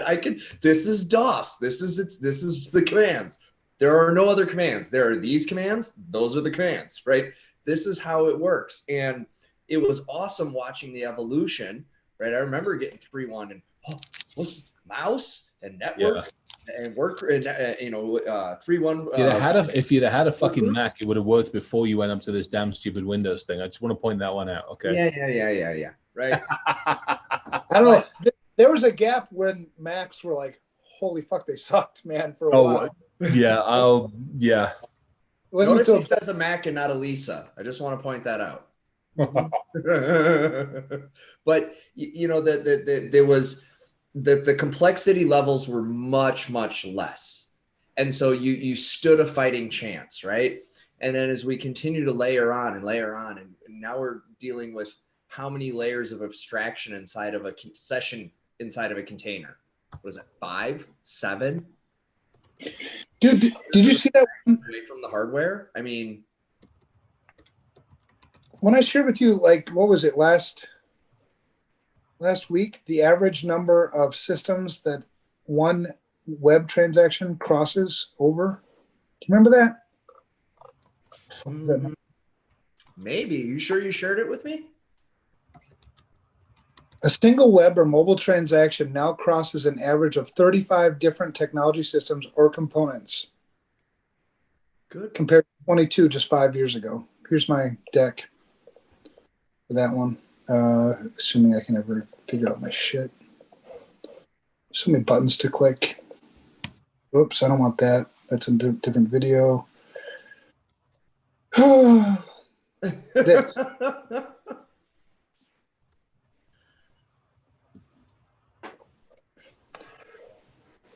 That middle one. That's the one that like floored me. I'm like, no, really? Holy shit. You serious? Right. Oh, that's just, I mean, Yeah, Okay. that's scary. Wow. So That's beyond scary. let's run the fun math on that for a second. So those 35 different technology systems or components could have n number of vulnerabilities or points of entry. So you're talking about a single transaction having well over 200 different vectors that it could potentially be compromised through. That's nuts. Do you remember in the early days of PCI playing the game of follow the credit card across your network, and it hit maybe half a dozen to a dozen different systems, and that was it, and you knew exactly how to deal with that shit? Could you imagine doing that shit today? That's not nice. That's crazy. Well, yeah. Well, I wonder though, is that a financial transaction? Because that's a little bit more locked down. Or is it That's just not what it said. Just said to just any web traffic? Yeah, I'll find the reference. Because I feel like PCI from the last time I touched it was a little bit more restrictive in. I mean, you could have as many systems as you want, but it would make it really hard to pass the audit. You kind of needed a little bit of a tighter control. Yeah, but if you factor in the ad services, I mean, shit, just go to google.com and open up and see how many open connections you have to various ad consumption engines and entities. And just staring at the search box, there's like 8 running. Well, in the yeah, things are too fucking complex. It was a study done by Dynatrace. I don't know who they are, but 800 CIOs, a global survey, 800 CIOs. So the sample error rate is within reason. I guess that would be, maybe plus minus 5%, depending on how you ask the questions and shit. So it's all right. And it's just all, it's web transactions, period. There's no other, nothing else. And that, maybe that's one of the things as we think about, what would we impart? And I think it's relevant to what we're talking about tonight, right? There is value in simplification. And honestly, if 2020 has, as I've taken a page from Evan's book and started to think a little bit more about the positives of 2020 and good things, right? Because I think we need that balance. Yeah, there are some. I appreciate him sharing his story to give that inspiration. It's, but I think we need to simplify life a little bit here. We're getting to the outer limits of our ability as humans to effectively manage a society going the speed we're going, to effectively manage kindness and the stresses that we're under. And I think, with voting, same thing. We're not going to get it this year, but man, we've got to do something. And if it's going to be all hand marked paper ballots for the way they do it, great. But then let's create a standard by which at least the federal election is conducted and that those paper ballots are held to a universal standard. We have to be able to do that. I get it that you have a different scanning machine. Fine. Let's free up some of that money that we're spending on something else. Or hell, I got a great idea. If you want to run for president, you have to use some of your campaign funds to pay for improvements to the voting system. Love it. I mean, seriously, love it. Well, again, so here's the problem. We need to take those 3 incumbents and figure out how to deal with them, because how they're being dealt with is obviously not helping the system. So, and again, we don't need 3 incumbents. We need one fucking solution. This should be back to the military. Okay, this should be the same kind of thing with the military. Okay, I need a solution, good or bad. I need a solution to refuel all of my airplanes. Dear Boeing, dear Airbus, dear whoever, give me a fucking bid. Tell me what you're going to do. And by the way, only one of you is going to win it. And the sole losers don't get to fucking sue everybody in court. Lose, move the fuck on. And so it needs to be that. To me, that's how this needs to be. To me, the voting system is a critical infrastructure. It's huge. And we're not treating it like that. We're treating it worse than we treat our fucking home computers. Let's be perfectly honest. And that's paper-based and electronic-based. So to me, it needs to be to that. Whether you use federal money, whether you use campaign money, whatever. but it's pick one. That one's in place for the next X number of years, at least through one, maybe two election cycles, so you get shit right. And then you go from there, to be perfectly honest. So we could easily write up the solution. I mean, we have the solution. The solution is what we got it. So I think the next step is, who has this already been drafted? If so, then why draft it again? Let's just sign on with somebody else who's already drafted it, or it's drafted and then focus on how do we implement? How do we get this thing into signatures? Humans being involved, citizens being involved. Yeah. Voices. That's how you do it. The bottom line. That's how you get that done. Or you sue. Remember, this country is built on litigiousness. Our court system. I thought you said suit for a minute. I thought you said suit.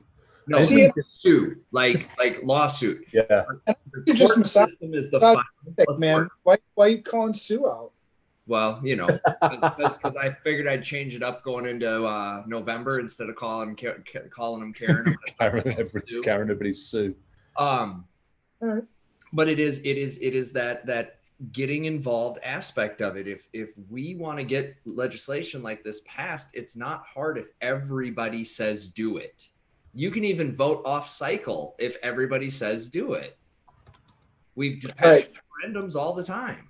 All right. So if let's say you got a whole bunch of signatures and it still doesn't happen. What's the contingency plan? Then you take it to court, because if you really want to make change, the reason the Supreme Court exists is so that when Congress and the Senate pass a law and a citizen says bullshit, that's unfavorable and illegal, the Supreme Court then rules as to whether that's true or not. That's why they hear those constitutional cases. This is no different. If we can't get what we want, then we, the people, don't need to invoke the Second Amendment to take our country back. We do have another mechanism to take our country back, and that's by standing with a unified voice, putting our name on the line, literally, hence the signature. You're putting your name on the line. And let's file a class action lawsuit against the government for shoddy and shitty electoral practices. And while we're at it, let's fix that whole campaign financing bullshit. No, that's we can't do all of it at the same time. You know what? I know a lawyer that might actually take this on. We're talking about election reform in the truest sense, from the voting methods and mechanisms all the way through campaign. I mean, think about this for a second. Here's an idea I had in my little utopia vision. What if we, the American populace, provided funding for the campaign at a fixed amount up to a fixed number of candidates that went through a previous vetting and voting process, and then that's it. And by the way, you want to keep your FCC license, then you're going to give them airtime, equal and fair airtime. Oh, and you want to be an operator on the interwebs and use that? That's great. You're going to give equal and fair airtime to their ad campaigns. And then here's a little bit of money for your buttons and bumper stickers. All right. So you got to make this fucking happen. Business out of the equation. Right. And I'm just trying to figure out tactically if this is one battle or multiple battles within the same war. You know what I mean? It could be either or. It's so on one hand, it's two big battles, or it's a mega battle. Well, I think it's up against big business and big government. That's a big battle. So it starts with documenting this, right? Mm-hmm. Propose the plan. What's the plan? Put it on paper so it doesn't get, because otherwise, if we do it just verbally, it's like the telephone game, right? You go around the circle and it's all fucked up by the time it gets somewhere. Right. Document it and then let's put it out to, I don't know what the right timing is before election, probably after the election, I'm guessing. Put it on, what's one of those fucking sites that does the signature ballot thing? Raul. What? Don't worry, Chris got my back. I'm not worried about it. I got you covered. I like this shit. I'm like, I got no skin in the game. Here's how I look at this. I don't have skin in the game. I just want a fair fight. It's as simple. That's all I give a shit about. Same. I want a fair fight. Yeah, no agenda. Just like I have literally. worse than no agenda. I can't vote. Oh. I'm not. So even though I have the stuff that I have, Sure, I have right. it because of special dispensations. My clearances and shit are signed off by people, even though I can't vote in this country. I've never gotten around to doing my citizenship. Huh. I keep getting issued green cards, and I just don't want to go through the legal paperwork. To be perfectly honest, that's all it is. I did that much paperwork for my green card, and I'm done with paperwork. I don't need to do anything else. My care is to make sure that the system is actually fair. So I'm actually happy being this way because I get to talk from a point. I don't give a shit. I just want a fair fight. That's it. Yeah, well, and you know, that's what it was supposed to be in the first place. That was the whole idea of the way the government was structured, was that we Right. knew human beings weren't going to be able to get along and get on the same page on every topic. And so we created a formal means by which they could have dialogue and debate to arrive at shared compromise. And we probably left that system 5 minutes after the ink dried, but Yeah. that was the idea. And that's not what we have. And as an American, I'm sad. I love this country too. And I love what this country has done and is capable of doing, while also equally recognizing the ugly this country has done. Hang on. Somebody said I can vote in New York. You can vote in Chicago too. Even though I'm not a citizen, get the fuck out of here. Yeah, they don't check. You can vote 3 times in Chicago. Well, I know that. I mean, we're talking legitimate as opposed to, well, we're just. I'll buy that. I'll buy New York is very, very progressive. I bet you can do it in California too. Holy shit! I didn't realize that. That's both interesting and scary. Although I don't really want to live in New York to be able to vote. I'm happy being in Colorado. Yeah, I stay away from New York. I'll go there, but I know like 72 hours. I need to get the hell out of that place and go hug a tree somewhere. That place is a lunatic asylum. It's amazing, but it's a lunatic asylum. I love, yeah, like you, I love visiting New York. And I think I've met a lot of really fascinating people there, but I'm not a people person. So like, I can't find any fucking place where there's not like a ton of people, and it's dirty as hell. There's rats the size of like footballs. Right, size of cats. I was having like a hamburger at like 3:00 in the morning on a street stand, which was like an amazing experience because where I live, we don't do that. And there was this thing that ran by me, and I was with this dude. And I was like, "What the hell was that?" And he goes, "Oh, that was a rat." I'm like, "Are you fucking kidding me?" That thing was bigger than like one of my, 16-year-old boys. Yep. Crazy. Yeah. All right. So we got to figure out. So I don't know. I can't. You can't. You're not allowed. You are So as the Germans would say, you are verboten. I'm in so much trouble. I can't write anything else right now. But yeah, I mean, somebody's got to take it on, write it, and then let's talk about the strategy to get it implemented. I know we all know political people, right? I got some political people that I know that I can try to pull some strings and see, hey, how do we get this thing to happen? Get their input, and then let's start growing something. I mean, otherwise, here's where and I like this idea because I would like to see how many of them would be willing to do the hard work needed to work themselves out of a job. It's not supposed to be a full-time job. Right. So how many of them are willing to go back? There's a local candidate here running, I think, for some county seat. Said, I'm going to run for 2 years. That's it. I'm going to do the term or 2 terms maximum, because he believes in term limits. He believes in you get in, you probably can't get all that you want to get done in the first go round. So you get in, you do what you can. Hopefully it's enough to get a second shot, and then you get the hell out. Right. So, would they be willing to do that? Because that's part of it. Part of it is I don't want a 95-year-old senator that's on his 19th 20-some-odd term. Well, you see, and that's another battle. I think the battle. I mean, when you break it down, I think the battle that we were talking about tonight. I think the first battle is election integrity. how do people actually get elected in this country, and how do we make it fair for everybody? And then you got other things like, term limits. I'm 100% behind you on that too. I hate when people, why are you living off my shit? You know what I mean? You made a difference. Move on. And I'd be okay with it if you actually served the people.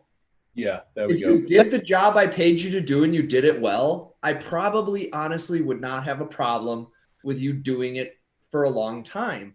But they don't serve the people. They serve the corporations. They serve their own personal interests. They serve their friends and family's interests.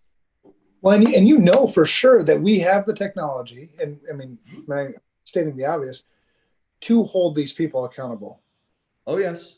It's 2020, right? If we can cancel people for shit they did 15 years ago, the least we can do is hold people accountable for shit they did 5 minutes ago. Yeah, right. Exactly. And so I'm thinking that, like, I would be, hopefully clear the plate enough I would love to work on that. I would love to work on mechanisms and ways to track all the shit that you said and all the shit that you're doing, and then start factoring some type of score.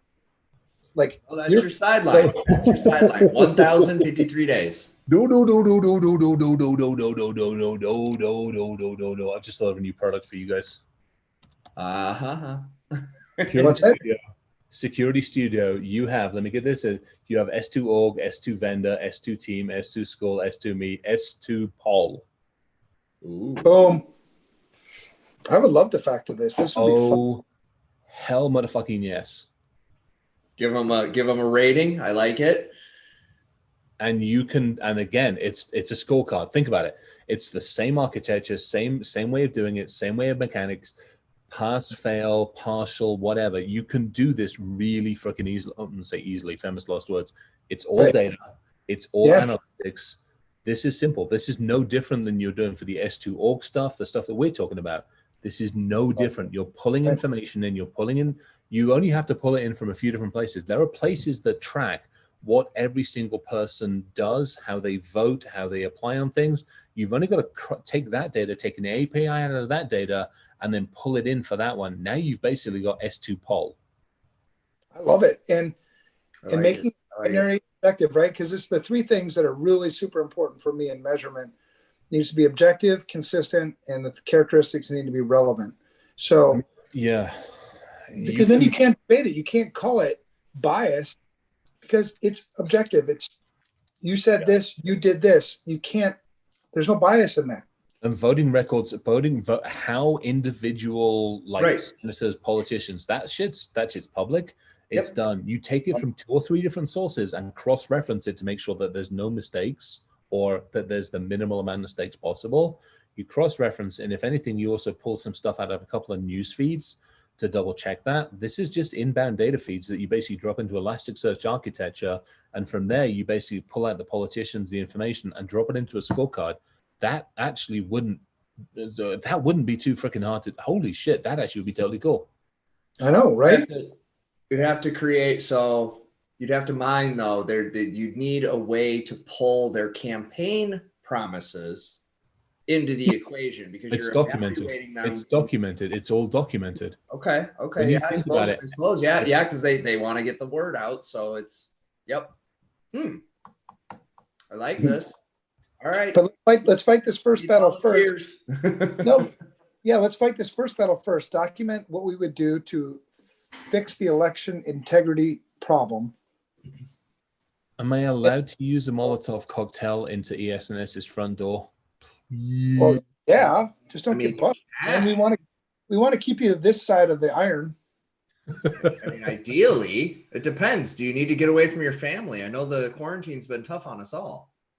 There's amazing things I can do with JDAMs and not actually be present.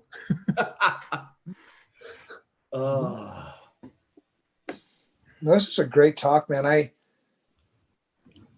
There are 2 solid solutions in my mind that came out of this. 2 things that I would really like to act on at some point. So I will add them to a list and prioritize them. One is our movement, right? Like you said, man, it has to be people, it has to be signatures. What would we propose? One of the things I hate is when people just come to me with problems, right? Problem. What's the solution? we have a solution. We talked about the solution. Chris, you came up with awesome ideas for the solution. Ryan, you did too. And then let's document that. So then we can have something to push forward. And then the second thing, the reputation engine, that's the beginning of the accountability function, right? Because then I would like to expand that. If I was to do an S2 poll, I would expand that into how you voted. Does anybody actually know how their politicians actually voted on certain issues? No, hell no. Because that's hard work. That's homework. That's being in. That goes back to my point about being involved. So I love S2 poll because S2 poll allows me to be as involved in politics as I am in Tinder. I can swipe and I can swipe. Exactly. That's you've just taken it from shit, I've got to Google it, to shit, all I have to do is look at. No, literally, while I shit, I can get up to speed. Yeah. Yep. Right. Because that's people for you, right? If you make it that easy that they can just go sit on the can, get a few swipes in. That's it. That's awesome. Yeah, it's true when they do recorded votes, but those are primarily the ones that matter the most. I mean, you got to start somewhere. You capture some of the data. You build some presence. You build some usefulness, some reputation into it, and then you go from there. Yep, I'm actually adding it to my task list right now. So it's number. No, you're not. Well, no, I'm not. It's not prioritized yet. It's number. Joe's just been really cute. He was like, "Oh, am I still able to get my hands on JDAMs?" Oh, yes. So, yes, absolutely. Yeah, if you got enough money, buddy.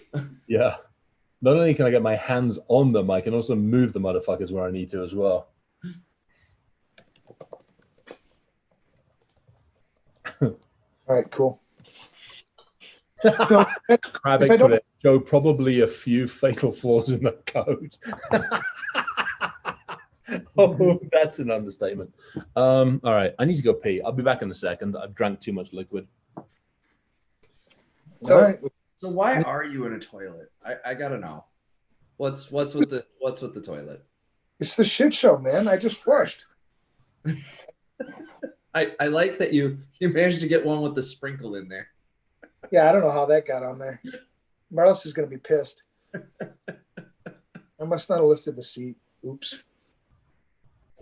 Shit happens, man. No, I think it is. It's once again, simplicity will be the correct answer for how we go about making change. Well, yeah, I mean, making information available to people, it's kind of the core of a lot of what we do at Security Studio, right? It's making information available to people in a simple, easy to consume manner so they can make good decisions, right?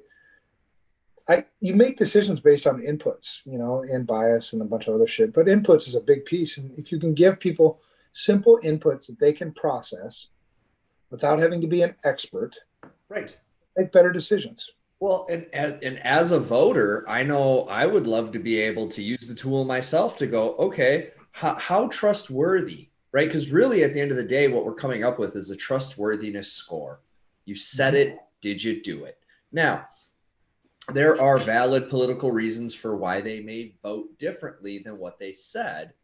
And that comes down to the horse trading that happens on the House and Senate floor, right? I'll give you a vote for this one if you give me a vote for that one, right? There's that horse trading aspect. That's where I think our politician relationships will help us figure that part out as well. Like, because I don't know that you want to directly negatively knock them because they couldn't follow through versus didn't follow through. You know what I mean? Because because there is that aspect that a campaign promise is a wish more than a 100% guarantee, if that, you know what I mean? Just because of the nature of politics, right? You have to vote, you have to get, so many people from both sides have to agree, and I love it. I do too. Yeah, no, there's a lot, there's something to this. And that's why, I put it on my list. And if somebody else doesn't do it, or if somebody else does it, then awesome, right? If somebody else listening to the shit show is like, oh, I got some time and they want to build it. Yeah, please. Please. This definitely doesn't have to be a thing that, we do, but eventually I will get to number 64 on my list, which is currently this one, or I won't. I'll die before I get to 64, but at least it's on the list, because otherwise we'll forget. We're all busy as hell. I mean, Chris, you're going to be up till what? Forever tonight? I've got a meeting at 11:45, and then a meeting at 1 o'clock or 2 o'clock, something like that. I think it's 2 o'clock, 12:45 and 2, because the 12:45 goes to 1. Plus, I also have to finish off some stuff for the Wiser, for Gabrielle, for the compendium thing. I've got to get that finished off tonight. Right. So he's busy as hell. Ryan, I know your schedule. You're busy as hell. I'm busy as hell. So, but putting it on a list and making sure, at least putting it on a list. I took a few notes. There's some ideas. And I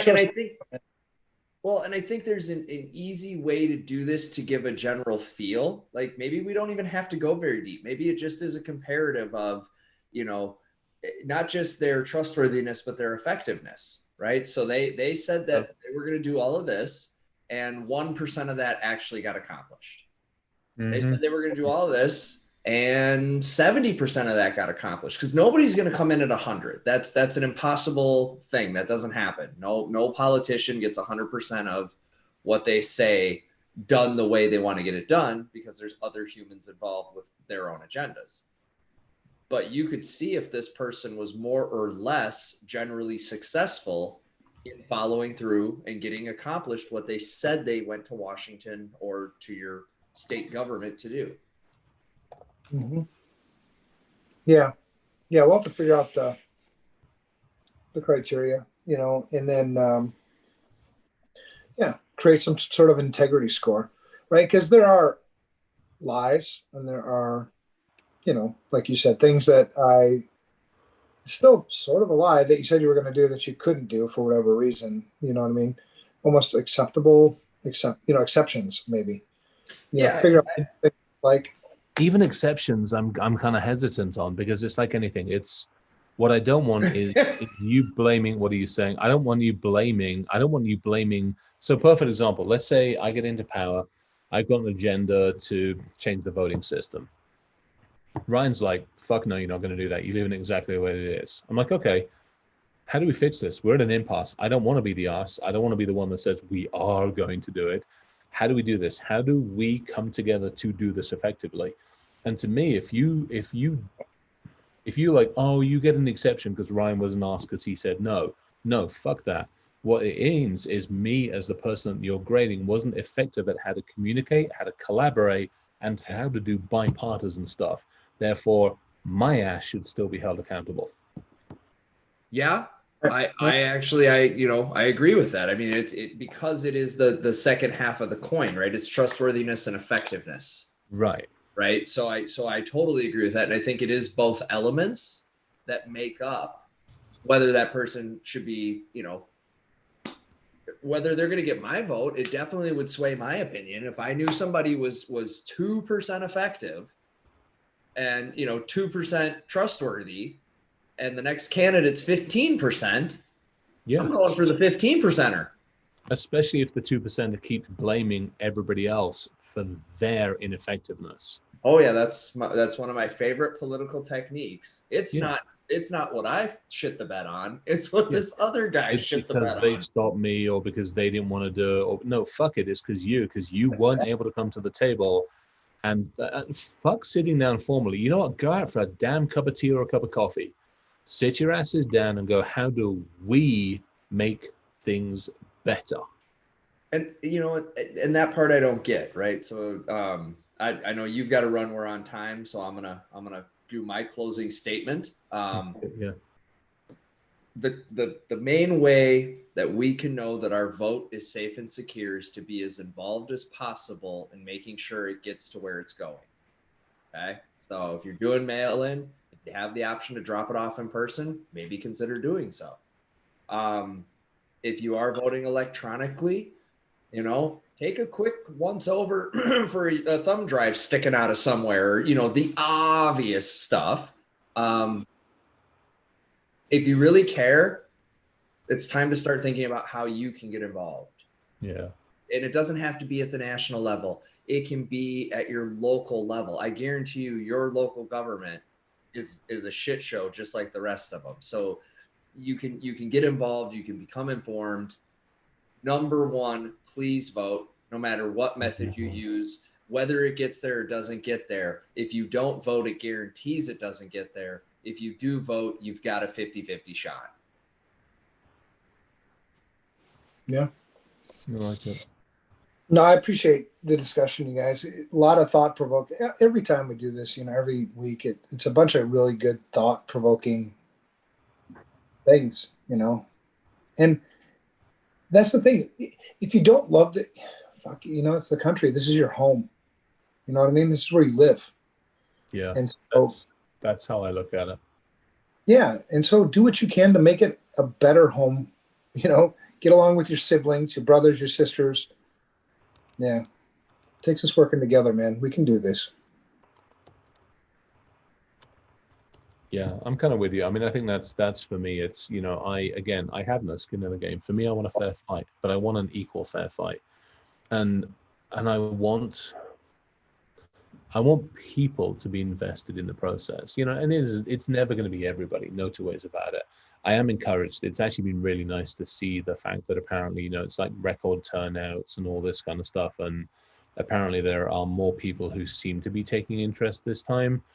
Let's see what happens with it. But I think, what I love here, and again, to your point about people getting involved, you're right. Even if you don't want to get involved in the politics, if we are going to do like an S2 poll, get involved in that. Figure out the right metrics that we can hold people accountable by. Figure out where we're all good at OSINT. Let's face it, a lot of us are really freaking good at OSINT. So figure out the most effective ways to pull that data. Figure out how to actually help on this one, because I think if we were to do something like that and present it to people, let's face it, I mean, you've got, nobody's going to call us Republicans, Democrats, Libertarians. We're a bunch of fucking people who just care. End of discussion. Yep, 100%, man. All right, guys. Have a great night. Raoul's like, I've got skin in the game. I live here. Yeah, to some degree I do, and to some degree I don't. But I cannot directly, well, let me rephrase this. I should not directly influence a system. What I'm doing is a lot of indirect stuff and a lot of like, hey, you might want to think about this. Maybe that's a better way of putting it. Well, yeah. That's a whole nother can of worms. And I think truly, I mean, yeah, we're all people, man. You know what I mean? Yeah, exactly. Got to figure out some way of not annihilating ourselves and, figuring out how to work together on shit. Yeah, I think it's not even not aligning. I think that's part of it. It's also realizing when other influences are trying to tear us apart, having a mechanism in place to call them out, and that's having an effective mechanism. We know it can be done. We have intel agencies that are really freaking good at certain things. We know they can track it. It's how do we disseminate that information to everybody else? Again, that's why I like the centralized voting system, because I can disseminate that shit. I can start putting, hey, we know this is fake, and here's how we know it's fake. Exactly. And all this kind of stuff. I want that. I want to be able to Google and go, hey, really? What does this person think and why? And I want to know that's real. Yeah, I do too. That's common ground right there, brother. Yeah. All right, cool. gentlemen. This was fantastic. This was like seriously good. Awesome topic, Ryan. Thank you. Like seriously, thank you. Yeah, absolutely, guys. I'm looking forward to the next one. Who's on deck next? Yeah, I think that's me. I think that's me. I think we're gonna do another one. You have the last one? Wait, what do we got? I think I've got the last one, and then you buggers are all going to be voted for election day. Yeah, because we do. What's the next one? The 29th, and election day is middle of the 3rd. Yeah, 3rd.